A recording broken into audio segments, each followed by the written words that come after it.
జనవరి నెల 30వ తారీఖు నుంచి ఫిబ్రవరి నెల 28వ తారీఖు వరకు కూడా మాఘమాసం. ఈ మాఘమాసము శ్రీ మహావిష్ణువుకి శివుడికి అత్యంత ప్రీతికరమైనటువంటి మాసం. ఈ నెలలో చేసే యజ్ఞయాగాలు అవ్వచ్చు, జపాలు అవ్వచ్చు, దానాలు అవ్వచ్చు, విశేషమైనటువంటి పుణ్య ఫలితాన్ని ఇస్తాయి. ఈ మాఘమాసంలోనే మనకు అనేక రకాల పండుగలు ఉన్నాయి. శ్రీ పంచమి అంటారు, వసంత పంచమి అంటారు, భీష్మేకాదశి, రథసప్తమి, సూర్యభగవానుడికి ఇష్టమైనటువంటి రోజు రథసప్తమి, ఆయన జన్మదినం, సూర్య జయంతి అంటారు. ఆ రోజు మాఘ శుద్ధ సప్తమి రథసప్తమి. మహాశివరాత్రి, ఆ ఈశ్వరుడికి ఎంతో ఇష్టమైనటువంటి రోజు ఆ మహాశివరాత్రి.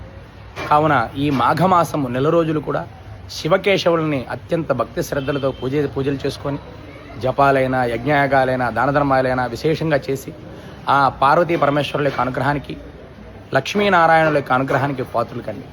ఎందుకంటే ఈ మాఘమాసం అనేటువంటిది ఉత్తరాయణ పుణ్యకాలంలో ప్రారంభమైన తర్వాత మొట్టమొదటిగా ఈ యొక్క మాఘమాసంలో చేసుకునే పూజలు అవ్వచ్చు, ఏదైనా విశేషంగా ఉంటాయి. చాలా అంటే చాలా విశేషమైన పుణ్య ఫలితాన్ని ఇస్తుంది. అలాగే గృహప్రవేశ ముహూర్తాలు, పెళ్ళిళ్ళు, ఉపనయనాలు, భూమి పూజలు, దేవాలయ ప్రతిష్టలకి ఈ యొక్క మాఘమాసం విశేషమైనటువంటిది. కావున ప్రతి ఒక్కరు కూడా ఈ యొక్క మాఘమాసాన్ని నెల రోజులు కూడా ఆ శివకేశవులను ఇద్దరిని కూడా పూజ చేసుకొని స్వామివారికి అనుగ్రహానికి పాత్రలు కండి. అందరికీ తెలియజేయండి.